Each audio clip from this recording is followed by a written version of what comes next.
ఓట్లప్పుడు లేదా, ఓట్ల కోసం వచ్చినప్పుడు లేదా ఎండోమెంట్, అప్పుడు ఈ జాగాలు మనకి రాలేదా వాళ్ళకి? అప్పుడు ఎట్లా వచ్చింది వాళ్ళకి చెప్పండి. ఇప్పుడు మా ఇల్లు వచ్చి సీలేస్తే మేము ఎక్కడికి పోతాం?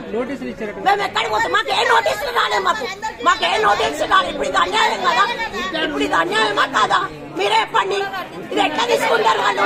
ఎట్లా రియాక్ట్ అవుతాం మేము? మా పిల్లలు మేము అంత ఎక్కడ పోవాలి? తెలియదు మాకు. ఇది ఎండోమెంట్ డిపార్ట్మెంట్ అయితే మాకు నల్లలు రావు, మాకు కరెంటు రాదు. వస్తుందా? రాదు కదా. మనం ట్యాక్స్ కడుతున్నాము, మళ్ళీ ఎక్కడికైనా వస్తుంది చెప్పండి మీరు. మళ్ళీ మా ఓట్ల కోసం ఎట్లా వచ్చారు? మొన్న మా ఓట్ల కోసం ఎట్లా వచ్చారు? మాకు మా ఇల్లు కాదు, మాది జాగా కానప్పుడు మా ఓట్ల కోసం ఎట్లా వచ్చారు వాళ్ళు? చెప్పండి. ఎవరెవరు వచ్చారు మా ఇంటికి? మా ఇంటికి వచ్చి మా ఓట్లను ఎందుకు తెచ్చుకోండి? ఏ హక్కుతో వచ్చాడు వాడు? మీరే చెప్పండి. ఏ రైట్స్ ఉన్నాయి వాడికి? ఇప్పుడు వచ్చి సీరియస్ మేము ఎక్కడ పోవాలి? మేము ఎంత బాధపడుతున్నాం ఇక్కడ ఈ స్థానంలో. 50 ఏళ్ళ కొన్ని ఇల్లు కట్టుకుంటాం.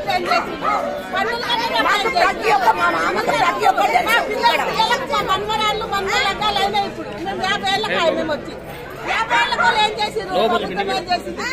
ఎంత కష్టపడేసేసి చెప్పండి. గవర్నమెంట్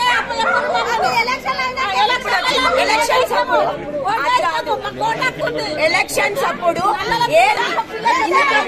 ఇంతమంది ప్రజలు